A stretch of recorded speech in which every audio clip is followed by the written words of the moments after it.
Tá legal agora. Boa noite, tudo bem?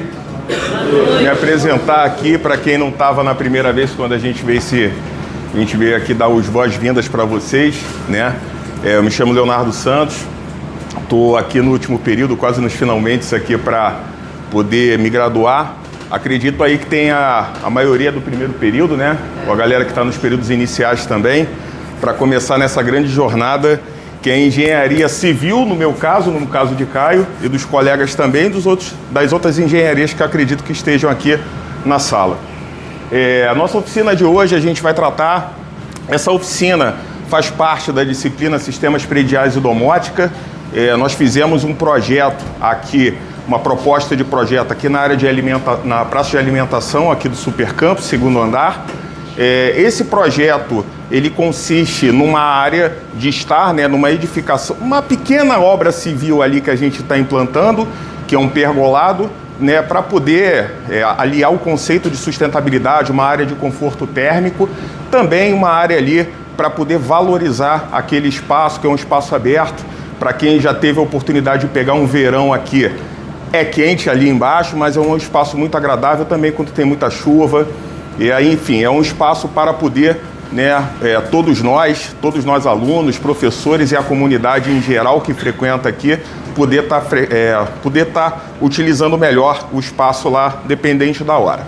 E aí parte disso, né, parte da nossa disciplina, é justamente a gente vai tratar hoje sobre a IA na engenharia, eu fazendo em parceria, é um projeto, uma apresentação feita em conjunto do grupo, mas os apresentadores vai ser eu, Leonardo, e Caio, que vai se apresentar aqui na frente justamente nessa parte do Revit. Então a gente vai pegar hoje e fazer a inserção do que não é o futuro, já é o presente. E daqui a pouco já está sendo o passado, porque a evolução está cada vez mais, o negócio está correndo cada vez mais.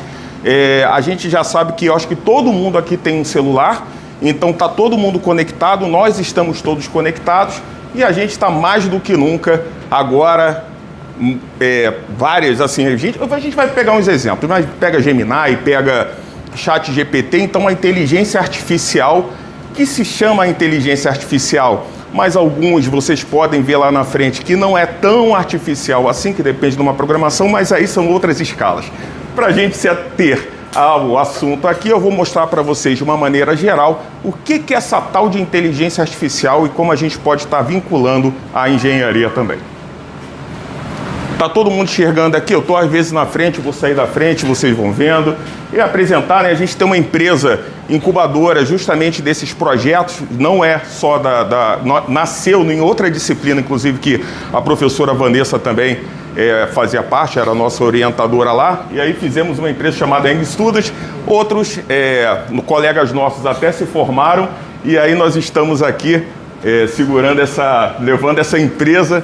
Eu acho que até depois que a gente se formar, quem sabe, né? A gente pode manter aí. Bora ver.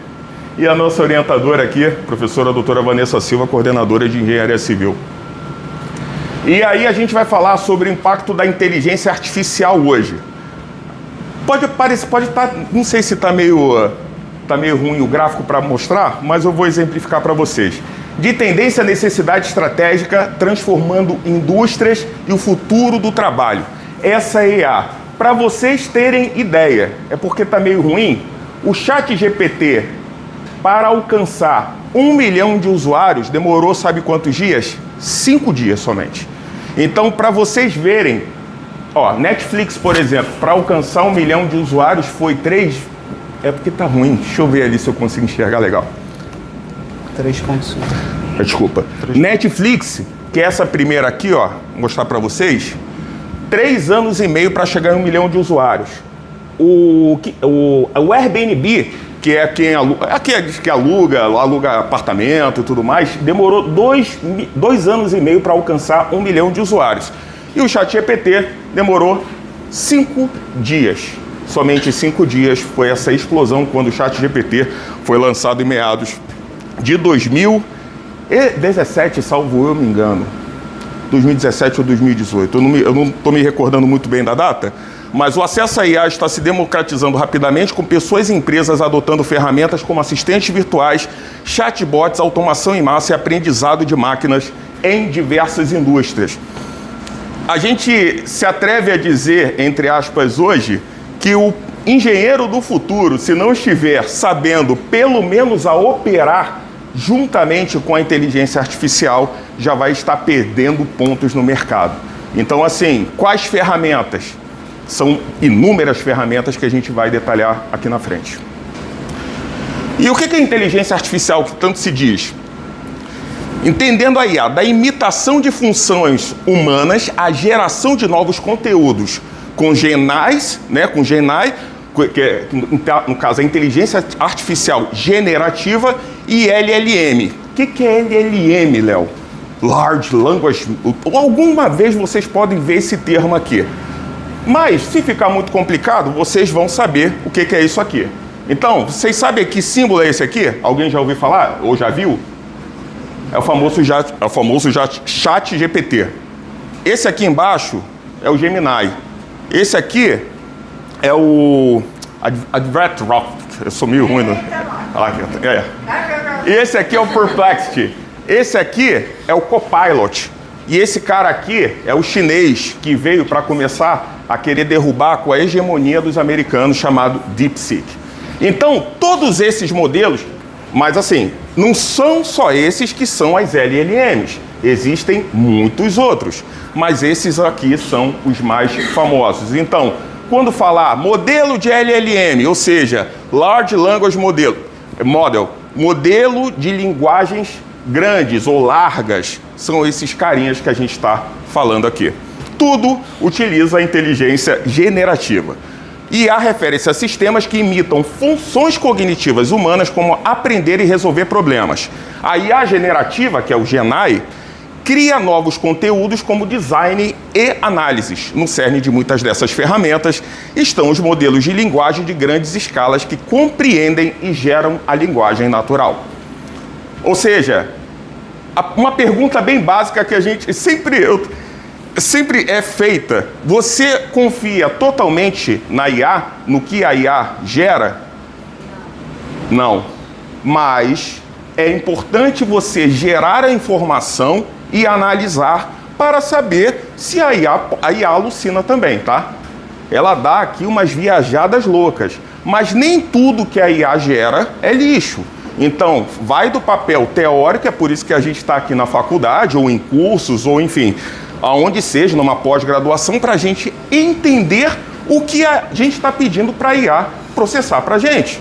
Então, é muito importante utilizar a IA como um grande assistente nosso, mas a decisão é sempre do engenheiro, é sempre nossa, do profissional que está operando esta ferramenta. Tipos de ferramenta de IA e seus papéis. Então, para vocês entenderem, tá? Eu estou fazendo de um contexto geral bem básico, teórico, para vocês entenderem depois a parte mesmo. Quais são as aplicações? Porque muita gente, às vezes, tem dúvida e fala assim, falou IA, pensa logo só o ChatGPT, ou o Gemini, né? Que agora está na moda por causa do Google e tudo mais. Mas você tem, por exemplo, os chatbots, que são programas que dão respostas pré-definidas a mensagens de usuários. Muita coisa, até antes mesmo do ChatGPT estar nessa explosão toda, tinha aqueles chatbots. Você entrava no site e aí tinha aquelas mensagens, aquele pré-atendimento. Esses caras aqui já tinham uma base de conhecimento que iam sendo carregadas e ia tendo aquele atendimento. Muitos varejos, empresas de telefonia começaram a utilizar para poder dinamizar a questão do atendimento, porque a gente sabe como cliente, né, a gente quer ser logo atendido e às vezes as empresas não têm esse suporte de resposta tão rápido. As IA generativas, que são os LLMs, como eu mostrei agora, tá? Que são modelos de linguagem treinados para entender e gerar linguagem humana. Então, uma coisa muito complexa no sentido que não é só uma programação, 1 mais 1 igual a 2. A IA, ela procura entender todo um contexto, toda a construção para gerar respostas, segundo ela, mais adequadas para o que a gente pede.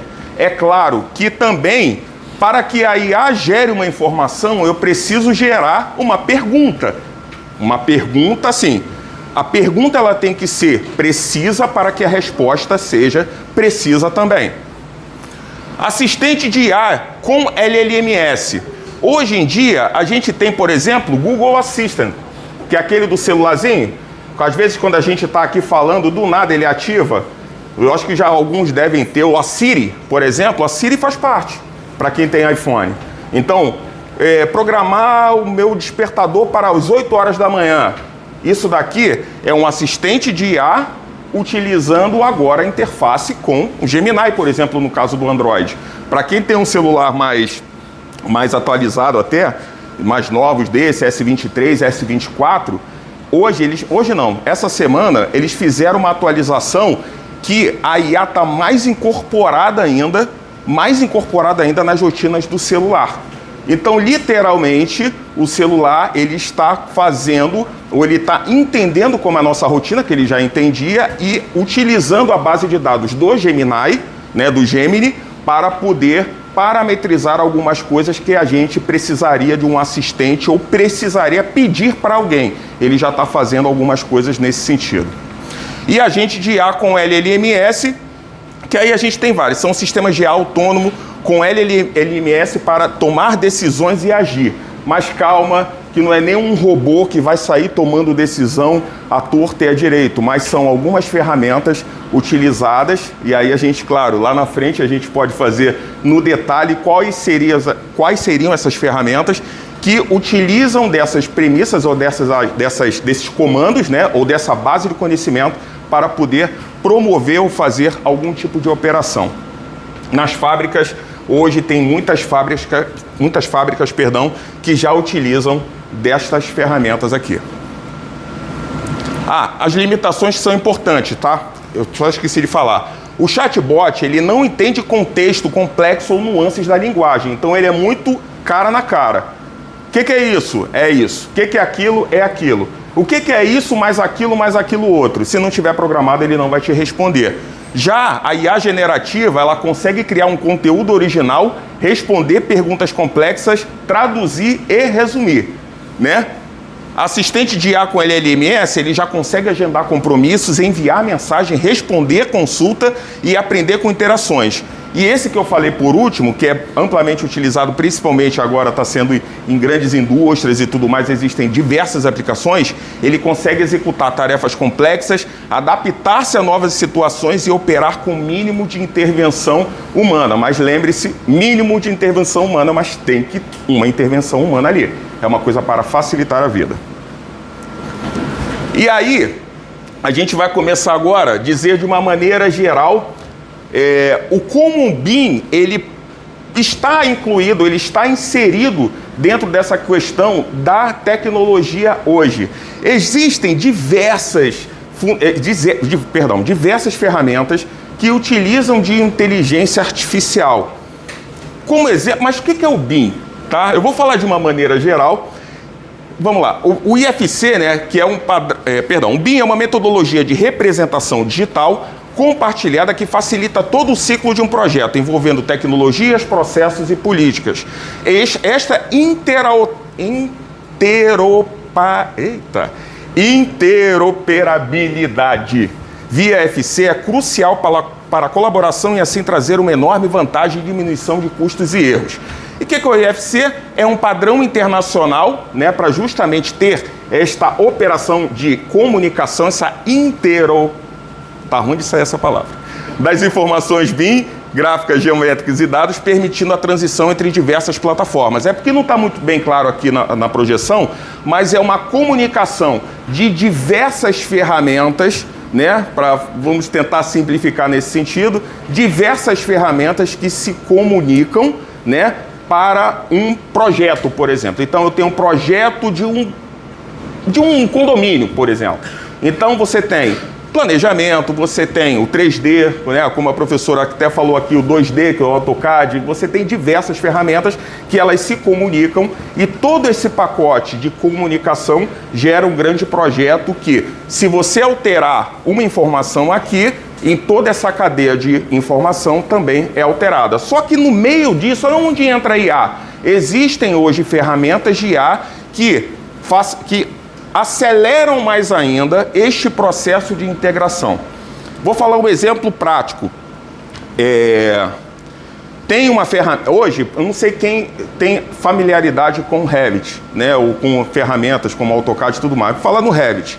Para você fazer, dependendo do projeto, uma renderização, que é você tornar aquele projeto feio naquele projeto bonitinho, um projeto de renderização. Dependendo do peso, você vai ter que ter uma super máquina, não é isso, cara? Então você vai ter que ter uma máquina boa pra caramba para poder gerar uma informação para você toda bonitinha, uma renderização. Para vocês terem ideia, como a IA hoje, vou pegar esse exemplo.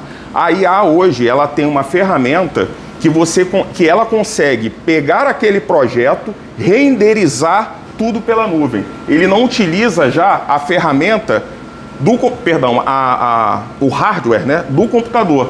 Então, olha o ganho que está se tendo. Então, para você ter, hoje, a pessoa lá vai fazer um projeto, teria que ter uma super máquina.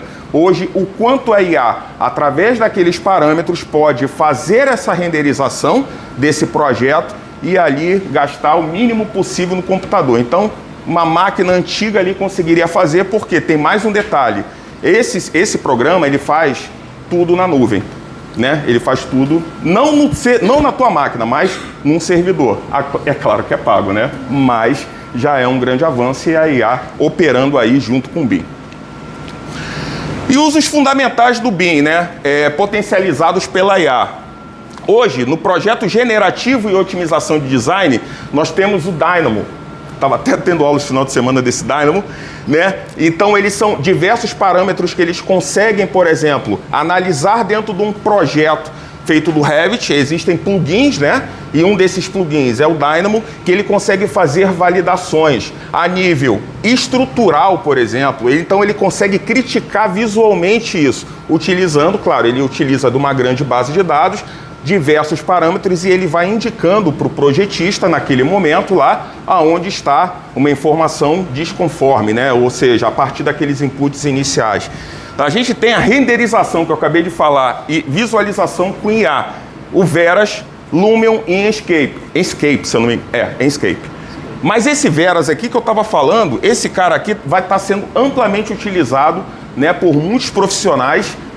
É fantástico, a visão ali é muito legal mesmo. E assim, ele torna o acesso, né, mais fácil para aqueles engenheiros que não têm uma super máquina ou que não estão numa super empresa. Quando vocês começarem, vocês vão ter com certeza aula de BIM, né, professora? Para quem for da civil. Eu acho que até o pessoal da mecânica também opera Revit, alguma coisa assim? Sim, elétrica também. Elétrica, todo mundo, né? Eles fazem desenho, mas aí depende do professor dar o enfoque para ele. Mas se vocês tiverem, na hora que fala assim, renderiza, aí vocês vão ver o sofrimento dependendo do nível de projeto de vocês. Então, a IA está aqui, que vocês vão se lembrar desse dia. Fala, pô, será que não dá para utilizar o Veras? Eu não sei, aí depende lá da estrutura da Estácio, enfim, numa série de situações, mas ferramenta existe hoje. Se alguém tiver alguma dúvida, pode perguntar, tá? Está aqui para isso. Gestão de obras e planejamento. O ConstruFlow. Quem quiser anotar esses nomes também, acho que depois dá para compartilhar, né, professora? Também, quem quiser. Esses nomes aqui são interessantíssimos, tá? Léo, você conhece todos? Não. Mas, a partir dessa pesquisa que eu comecei a fazer, eu comecei a entrar e conhecer de fato, para vocês verem o universo que é.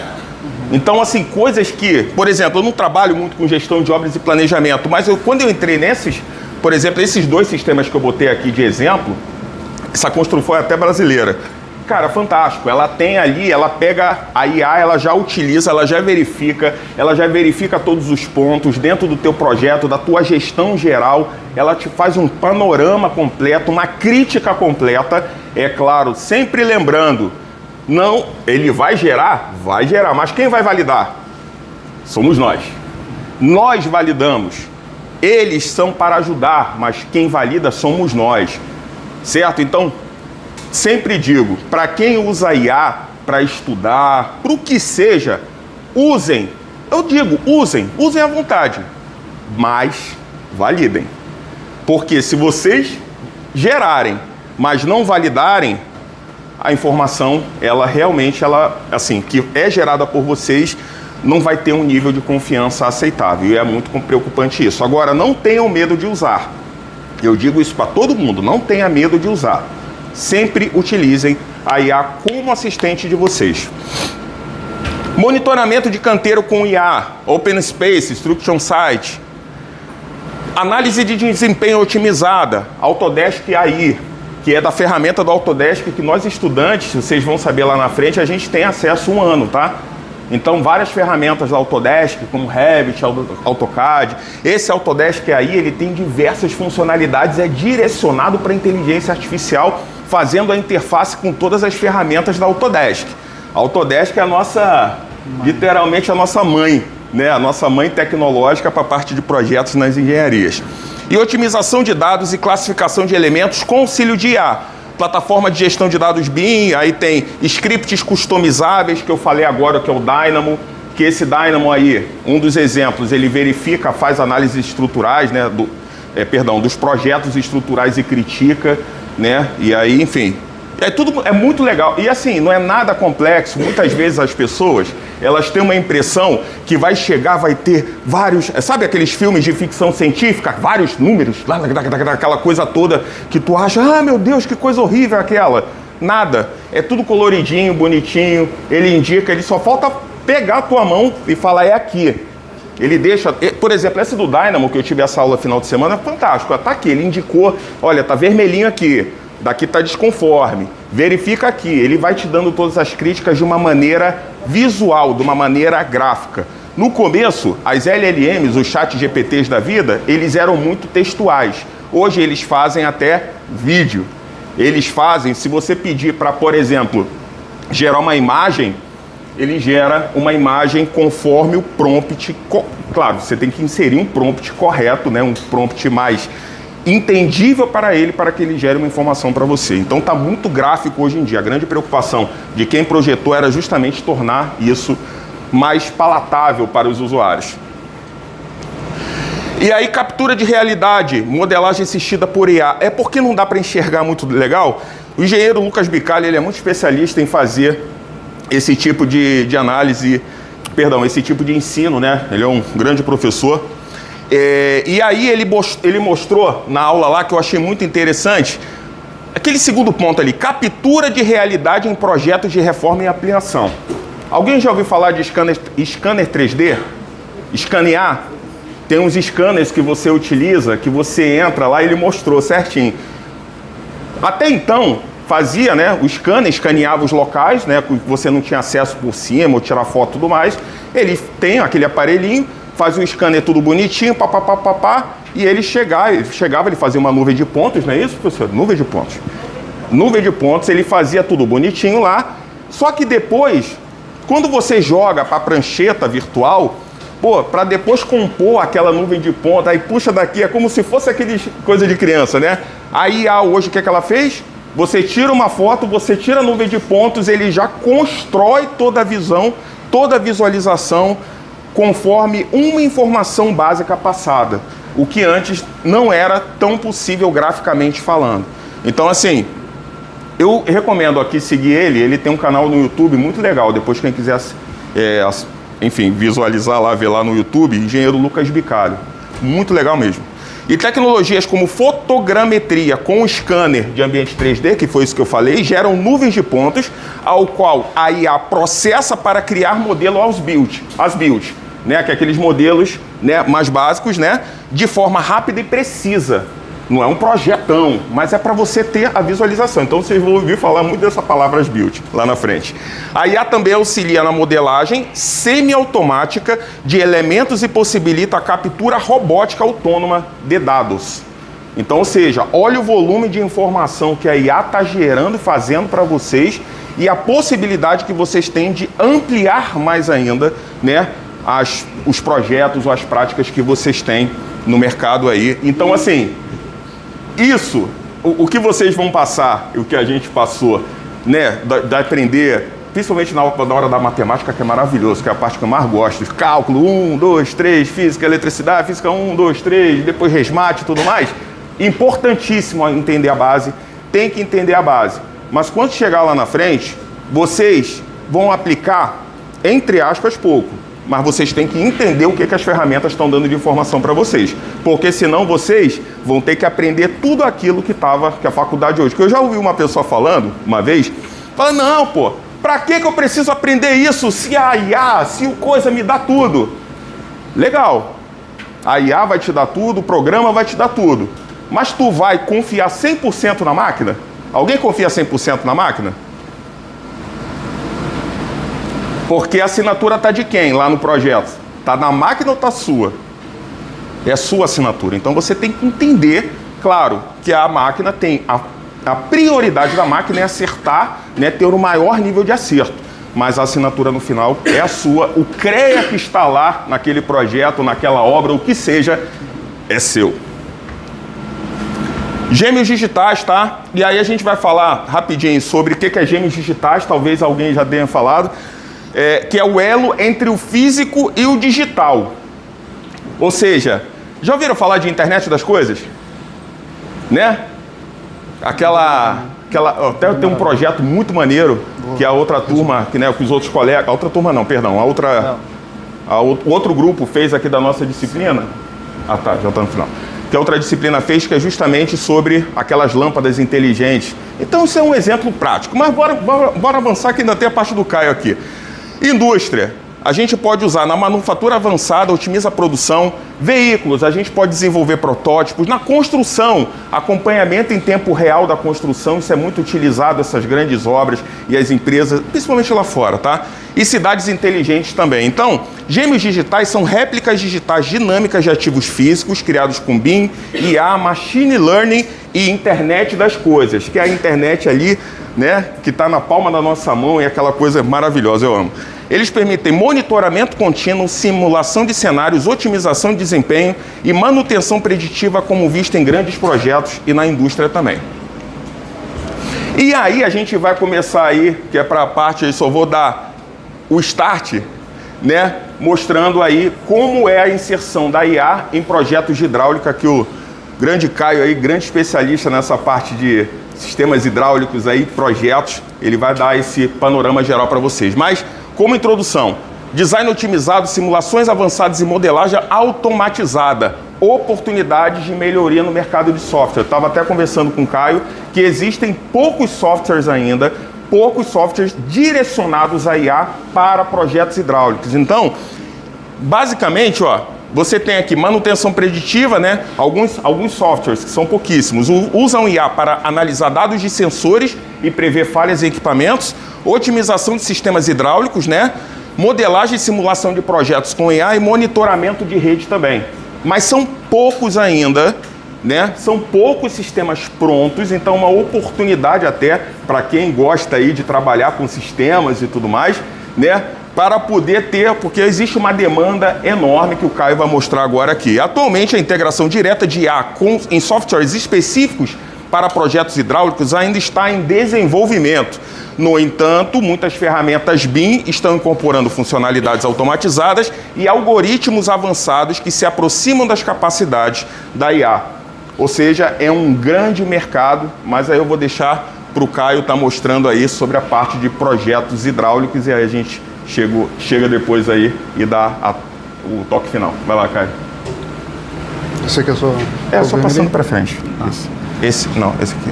Vai passando para frente, se quiser indicar aí. Tá bom. Bom, pessoal, boa noite novamente. Só dar um breve resumo de como eu comecei a trabalhar com projetos hidráulicos. Em 2018 eu iniciei estágio numa instaladora, né? Onde ela atuava basicamente com retrofit, né? O que é um retrofit? O retrofit é um aperfeiçoamento que você faz. Você pode fazer um retrofit estrutural, você pode fazer um retrofit elétrico, você pode fazer um retrofit hidráulico. Na empresa em específico, né, eu trabalhava com instalações. Não entrei para trabalhar no setor de projetos, e sim de controle e cronograma de obras, mas acabei inserido nesse sistema. Quando é que eu vi a necessidade de usar o Revit, né? Eu já conhecia, mas não trabalhava com. Comecei a acompanhar as obras fisicamente, né, e comecei a acompanhar os projetos. Os projetos eram desenvolvidos em AutoCAD, que é uma plataforma maravilhosa de trabalho para quem está iniciando nessa área. Porém, acompanhando fisicamente, acompanhando de perto a confecção desses projetos, eu comecei a perceber certas interferências na hora da execução. E eu não sei aqui quantos são de civil ou quantos são de elétrica, ou quantos já acompanharam obra, o custo que a gente tem e o retrabalho que a gente tem com um projeto mal elaborado, né? Um projeto sem compatibilização. Então, a partir dessa necessidade, a partir desse problema que eu comecei a identificar, por exemplo, eu trabalhava especificamente com projetos hidráulicos, né? Instalação de água quente e água fria. A quantidade absurda que eu tinha de interferência em execução com estrutura, com elétrica, com gás, era absurda. E isso gerava um custo para a empresa, assim, surreal. É claro, né? Todo projeto ele tem uma margem aí para a gente trabalhar com um pouco de segurança. Mas, em alguns casos, essa margem foi ultrapassada. E a empresa, né, decidiu adotar, apostou na ideia da gente começar a trabalhar com Revit para poder minimizar esses danos e, consequentemente, né, aumentar o lucro, que é o objetivo de qualquer empresa, tá? Como que se inicia um projeto hidráulico ou um projeto estrutural de instalações no Revit? Vocês precisam ter um fluxo de trabalho, ou seja, um fluxo de trabalho bem definido. E é nisso que eu vou mostrar para vocês. Tá? Preparação do projeto, né? Escolha de um template. Gente, o que é um template? Template é uma base de dados que o próprio Revit disponibiliza para vocês, tá? Ele vai disponibilizar templates de todas as disciplinas. Ele vai disponibilizar arquitetura, hidráulica, elétrica e estrutural. Esses são os templates básicos que o Revit vai disponibilizar para vocês. São, como eu disse, básicos, então não tem muita informação. O que é recomendável para quem está começando a trabalhar com projetos hidráulicos ou com projetos em si, né? Começar, né, a desenvolver projetos básicos, né? Pode ser um projeto da sua própria residência. O meu primeiro projeto hidráulico foi da minha casa, né, que eu fiz lá. Não foi nem para executar a obra, não. Fiz porque eu queria aprender mesmo. Você começa, você, enfim, vai estudando uns poucos, vai configurando o seu template e, ao final disso, você tem uma base de dados bem consolidada. Hoje, por exemplo, eu tenho um template próprio meu, que eu criei, onde qualquer projeto que eu vou iniciar, hoje eu não Gente, eu trabalho com um projeto fora minha ocupação principal. É uma coisa que eu gosto de fazer e, querendo ou não, me dá um certo retorno. Todo projeto que eu vou desenvolver, eu já tenho uma base de dados definida. Então, isso reduz o meu tempo de toda vez eu ter que estar configurando isso. E é bom porque eu vou mostrar mais à frente para vocês os benefícios de você ter um template já configurado, né? Você ter suas pranchas já prontas. Então, vocês terminam seus desenhos, vocês terminam seus detalhamentos e vocês inserem isso numa prancha já configurada. Ter suas unidades de medida já configuradas no padrão que você trabalha. Enfim, pode ser em metros, pode ser em centímetros. Isso dá muito benefício para quem começa a trabalhar com projetos em si, não somente o hidráulico, mas de outras disciplinas também. Famílias. Gente, quem trabalha com AutoCAD ou já trabalhou, não sei aqui, se alguém já teve a oportunidade de trabalhar, no AutoCAD a gente trabalha muito com blocos, né, que são aquelas formas geométricas em 2D, onde indicam, né, peças hidráulicas, peças mecânicas, tubulações, nada mais, nada menos que são linhas em 2D. No Revit, isso tem o nome de famílias. Por que são famílias? Essas famílias, elas contêm uma base de dados, de informações que no final do projeto de vocês, por exemplo, vocês vão desenvolver um projeto estrutural, vocês vão ter a configuração de famílias de vigas lá. Então, vocês vão ter a quantidade de aço que vocês vão usar, vocês vão ter a quantidade de concreto que vocês vão usar, tudo já pré-configurado. Por que isso é bom? Isso facilita quando você for fazer um orçamento no futuro, para o seu próprio cliente ou para a sua própria empresa, no caso.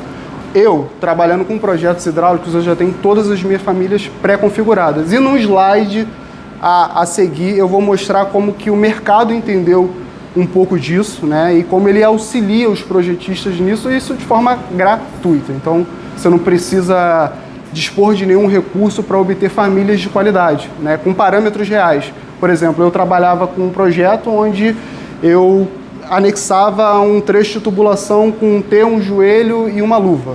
Para quem não conhece, são peças hidráulicas.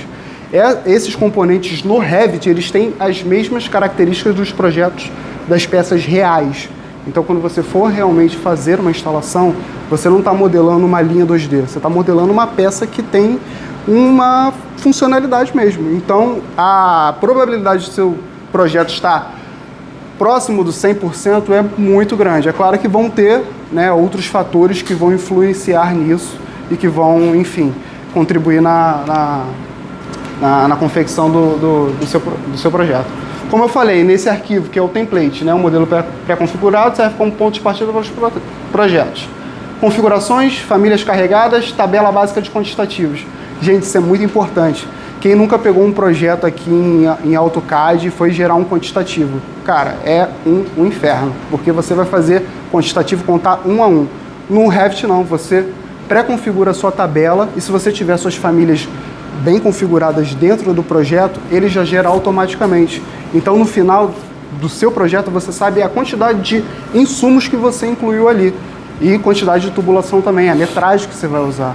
Então, isso é muito importante, porque você gera um orçamento com um pouco mais de precisão. É claro, sempre, né? Na engenharia, a gente sempre trabalha com uma margem para a gente não ter nenhuma perda, mas, assim, a funcionalidade que isso traz, uma tabela de quantitativos bem configurada, cara, é realmente absurdo. Padrões de nomenclatura, você pode trazer os padrões, as normas, você pode incluir no seu projeto e ele está de acordo. Por exemplo, você vai realizar um projeto de aprovação na prefeitura. Tem certas normas específicas, dependendo da prefeitura, que ela exige que o projeto tenha. Você pode configurar isso no seu próprio programa e se você tem uma recorrência no desenvolvimento desse tipo de projeto, você não precisa configurar toda vez. E eu falo isso porque no início eu tinha essa dificuldade, né? Aprendendo a mexer, toda vez eu configurava um template diferente. Acabei que eu fiquei com 15, 20 templates diferentes, até que decidi estudar um pouco a mais e configurei um só. Hoje em dia, como eu trabalho mais com hidráulica, eu tenho um template configurado só para isso. Tá? As principais vantagens, né? Acelera o início do projeto, garante a consistência entre os projetos, redução de erros e melhoria na colaboração. Colaboração essa que o Léo mencionou no slide onde a gente falou sobre o IFC. Né? O IFC, gente, ele é um parâmetro global onde a gente pode integrar com outros profissionais. Ou seja, se eu estou trabalhando aqui, eu tenho um modelo IFC, eu posso exportar esse modelo para um cara que trabalha em Londres, por exemplo, ou na Índia, tanto faz. Ele vai conseguir ter acesso ao meu modelo e ele vai conseguir trabalhar dentro do meu modelo. Ele vai poder, claro, configurar dentro dos padrões e normas do país ou do lugar onde ele esteja, mas ele vai conseguir trabalhar e visualizar o meu modelo sem maiores dificuldades, na verdade. Né? Primeiro passo para quem está iniciando a modelagem, configuração das unidades de projeto. Gente, a importância de você configurar as unidades de projeto, ela altera drasticamente no trabalho final. Porque se você configurou, você está usando a distância em metros e, na verdade, o seu projeto pede uma distância em centímetros, claro que você vai poder trabalhar com conversão de unidade. Mas o trabalho que você vai ter para fazer isso é absurdo. O AutoCAD não permite que a gente faça isso. Né? Ou a gente define lá e vai quantificando. Não. O Revit, ele pré-configura isso para a gente. Então, o primeiro passo quando a gente for iniciar um projeto são as configurações de unidade, né? Que permite uma modelagem correta, quantitativos exatos. Isso aqui, ó, cadê? Custo por área. Quem já trabalhou com arquitetura, não sei se aqui alguém já trabalhou com isso, fazer uma paginação, né? Um projeto de paginação, onde a gente, enfim, faz uma inserção da nova paginação de pisos, uma laje em si. Você configurar isso, você pode trabalhar com algumas empresas parceiras, né, onde você já tem o valor dos materiais que você vai usar e você pode configurar no seu template também. E você vai ter um valor final disso. Eu trabalhei recentemente num projeto estrutural, onde eu recebi o template, né, eu não tenho costume de trabalhar com projetos estruturais, eu recebi um template onde a pessoa já tinha configurado até o valor do cimento, da argamassa, da quantidade de água. Então, quando a gente gerou, né, foi um projeto interessante, a gente desenhou uma laje. Quando a gente definiu a tabela de quantitativos, eu já tinha todos os insumos já pré-configurados para serem enviados à obra. É claro, todos os projetos necessitam de revisão. Eu não sou engenheiro ainda, me formo no final do ano, se tudo der certo. Dará, irmão, dará. Enfim, me formo no final do ano. É necessário que alguém com mais experiência revise esse tipo de projeto. Por exemplo, hoje eu não trabalho sozinho, eu faço a modelagem, como a própria Vanessa disse. Você não é o engenheiro responsável, você é o projetista, então eu só faço o projeto, né? Documentação clara, anotações e cotas precisas, né? Por exemplo, um projeto bem cotado, né, te permite reduzir uma quantidade de erros, né? Porque recentemente fui fazer uma avaliação de um projeto onde o projetista fez a cotação, que é um projeto, um levantamento de drywall errado. E eu não conferi essa cotação, esse levantamento que ele fez. Resumo, eu peguei a quantidade dele e mandei para o orçamento. O orçamento não conferiu, gerou e a empresa comprou. O que resultou? Retrabalho, gasto e um belo de um esporro que eu tomei. Mas, enfim, são... Bom, foi só um esporro. Porque era uma quantidade relativamente pequena, né? Um levantamento de drywall que um projetista fez, eu acabei não conferindo e passou. Então o Revit, ele te permite acabar com certas dores de cabeça como essa. Mas né? a IA poderia te ajudar. A IA poderia me ajudar, verdade. Gente, quando a gente vai começar qualquer projeto de instalações, vocês vão ver ao longo da caminhada de vocês, quem aqui for trabalhar com civil, elétrica, a gente ter parceiros, né? E os nossos parceiros, né, nós que somos de civil e de elétrica, são os arquitetos. Então, a gente só inicia um projeto de instalação a partir de uma referência, e essa referência, ela é o modelo arquitetônico. Eu já tive o desprazer de iniciar um projeto de instalação sem uma referência arquitetônica e isso realmente dá muita dor de cabeça. Porque o arquiteto, ele tem, né, dentro da sua formação, habilidades que eu, como futuro engenheiro, não vou ter. Então, você tendo um projeto de referência, e você pode ter um projeto no modelo RVT, tá? Que é o modelo do CAD, ou no modelo, um modelo do Revit, ou um modelo DWG, tá bom? Que é o modelo que utiliza o CAD. Só uma pergunta, tem alguém de engenharia mecânica aqui? Sim. Que trabalha com ar-condicionado? Eu. Então, quem trabalha com ar-condicionado, principalmente ar-condicionado central e faz engenharia mecânica, vai descobrir que se você não tiver um projeto arquitetônico, ou mesmo que tenha, você vai ter que furar uma viga. Exatamente. Né, concretada já. Se for uma viga metálica, você vai ter pesadelos com isso. Então, ele está falando do projeto arquitetônico, mas para quem trabalha com instalação, é inferno na terra, porque você vai instalar e descobre que tem a viga, e você não pode furar em qualquer lugar. Isso é um problema sério, isso atrasa cronogramas, isso gera muito transtorno. Verdade, amiga? A gente tinha que devolver o desenho, porque uma vez eles não deixaram 30 centímetros para as instalações de refrigeração. Tipo, era uma casa de 2 andares, tipo, 300 metros quadrados. Precisava, tipo assim, de 1,5 metro, né? Pra alguém conseguir entrar e acessar e fazer a manutenção. E eles deixaram 30 centímetros no forro. Para pessoas rastejar. Missão impossível, né? Se basearam no Internet, né? Projeto de climatização. Tem um professor chamado Alan Santos e o outro Rui Raioli. Eles têm umas aulas no YouTube para quem trabalha com Revit maravilhosas. Te passo. Eles são professores realmente de excelência. O engenheiro fazendo na mão mesmo na tua casa. Então, mas hoje em dia para instalações tem o Havac, que é só para parte de ar-condicionado. Cara, é realmente fantástico. Assim. Fala o nome da galera aí? Havac? Havac, Para quem quiser anotar. Havac. Eu vou te passar depois Alan Santos e Rui Raioli.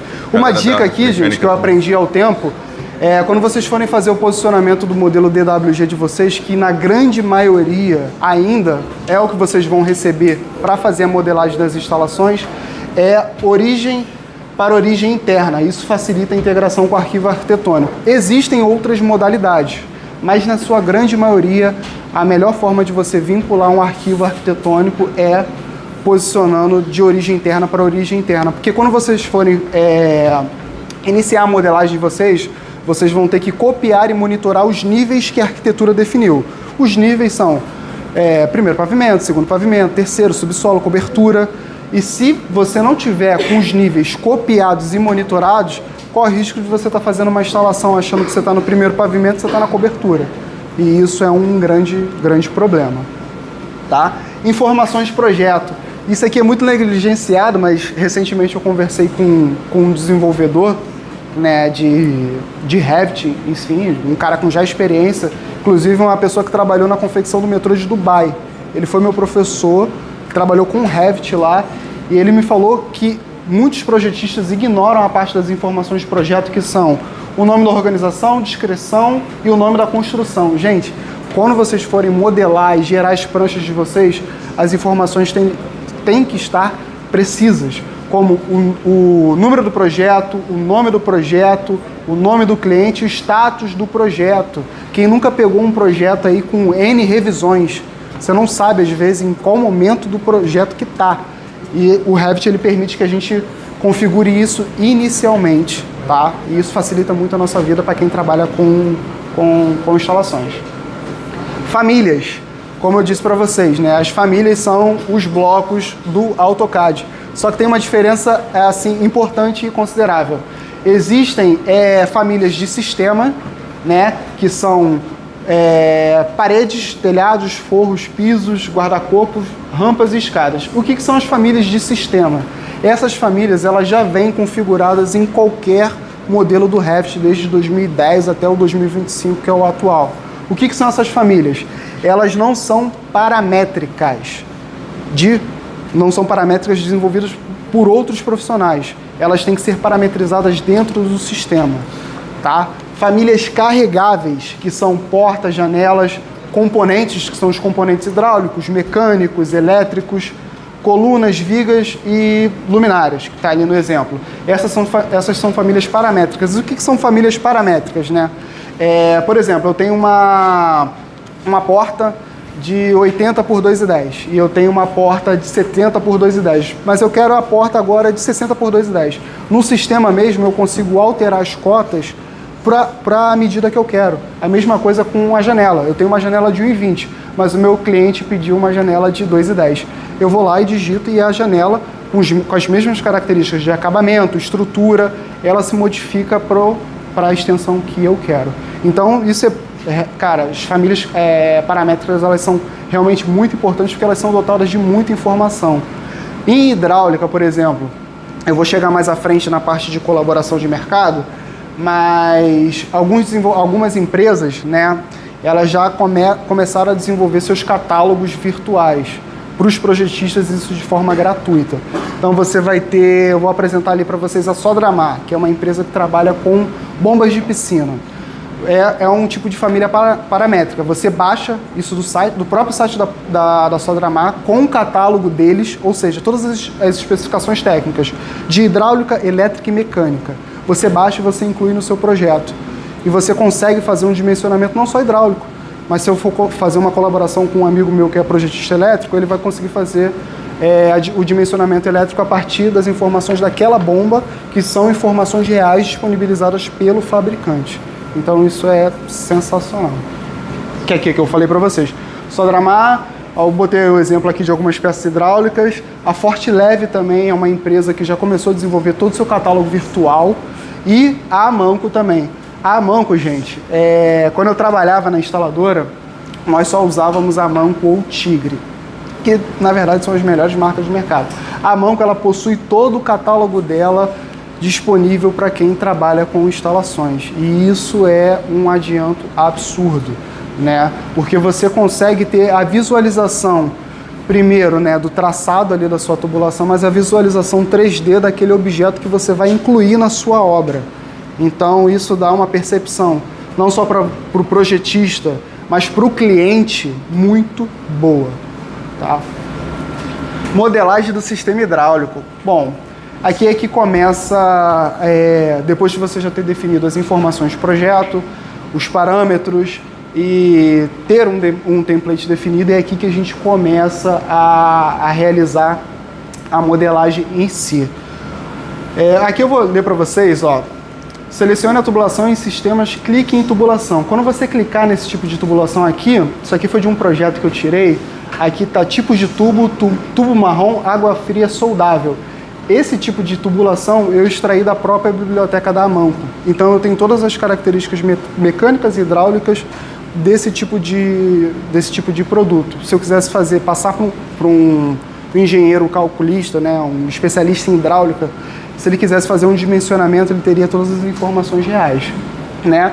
Você pode iniciar selecionando o tipo de sistema, tem diferenças, tá, gente? Por isso que a gente tem normas que nos orientam a trabalhar com água fria, água quente, esgoto, tá? Água fria, se eu não me engano, é 5626, água quente, água quente, perdão, não vou lembrar, e esgoto é 8160. Essas normas, a Vanessa me corrigiu uma vez, elas não são obrigatórias, mas elas são uma orientação.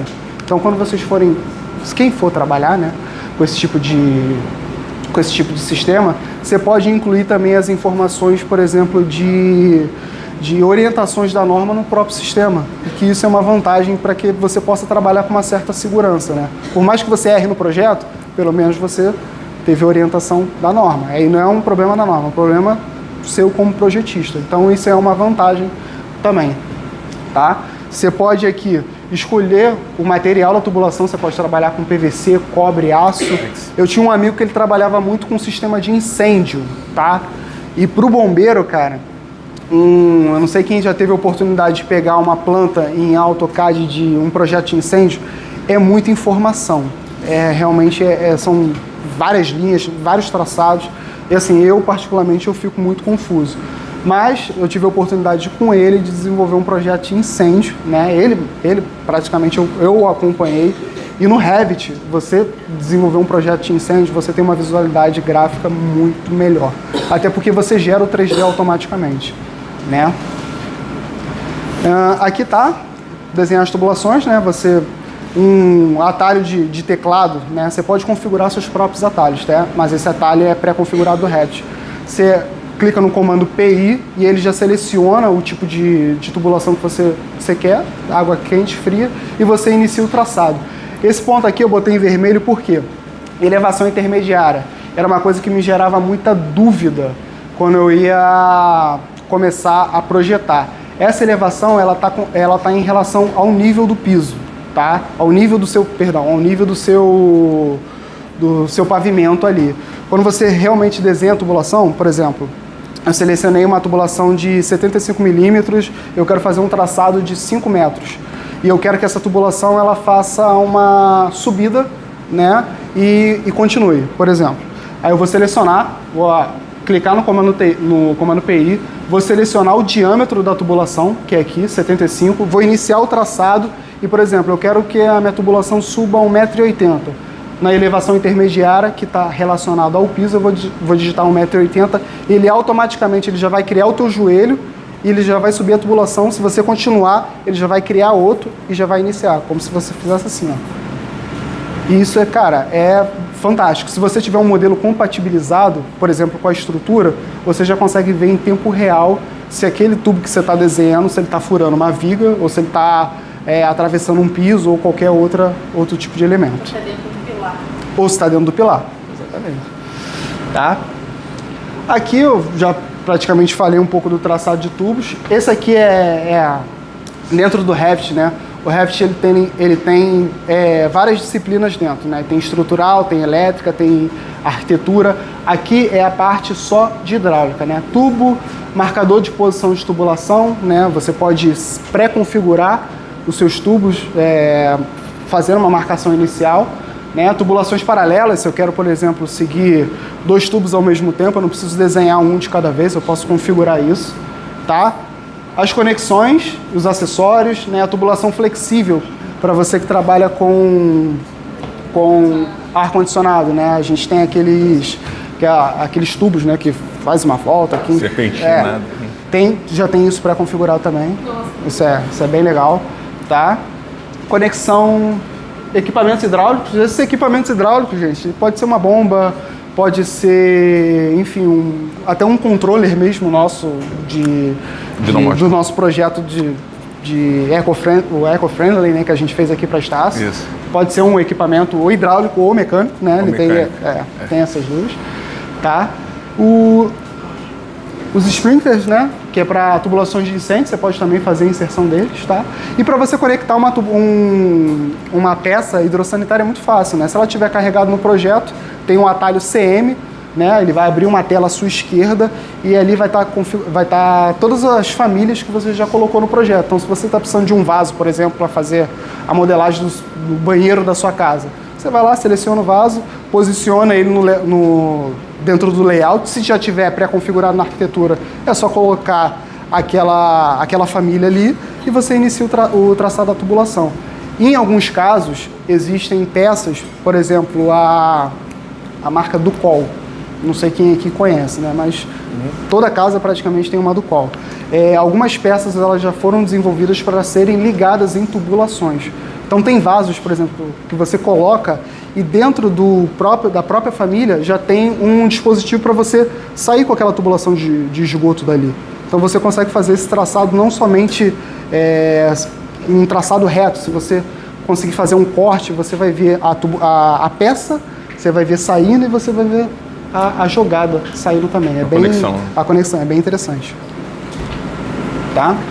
E o Léo falou lá no início, eu vou dar uma pincelada rápida aqui, que são os plugins, né? Gente, plugins, eles são nada mais nada menos que extensões que foram desenvolvidas para acelerar o processo de modelagem, tá? Os plugins, eles já são uma parte mais avançada do processo de modelagem, tá?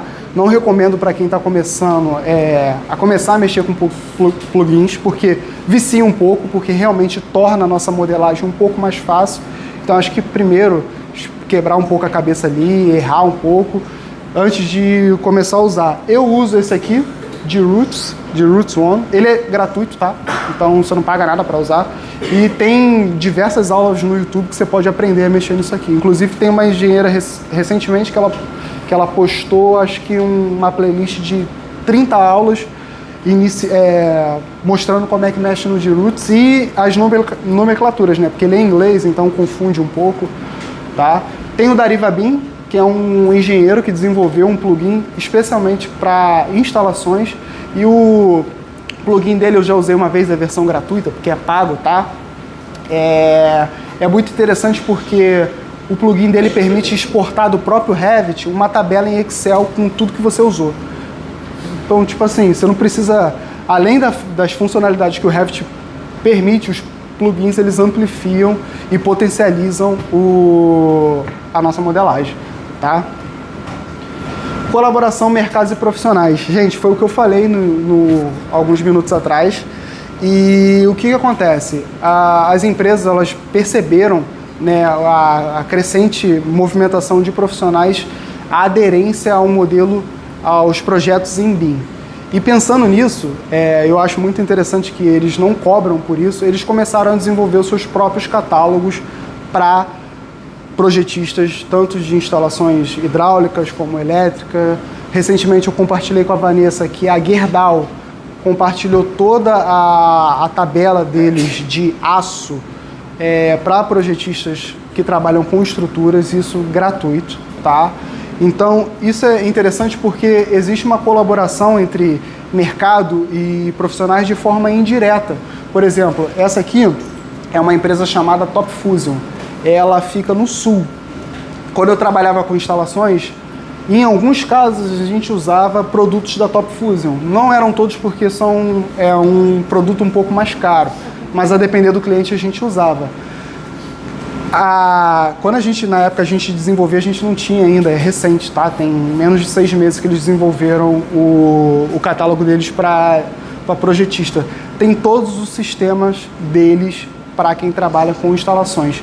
Tem a parte trabalha com um sistema de ar, tubulação, incêndio, elétrico, PEX, que é muito interessante. Tem muitas empresas hoje em dia que adotam PEX, né?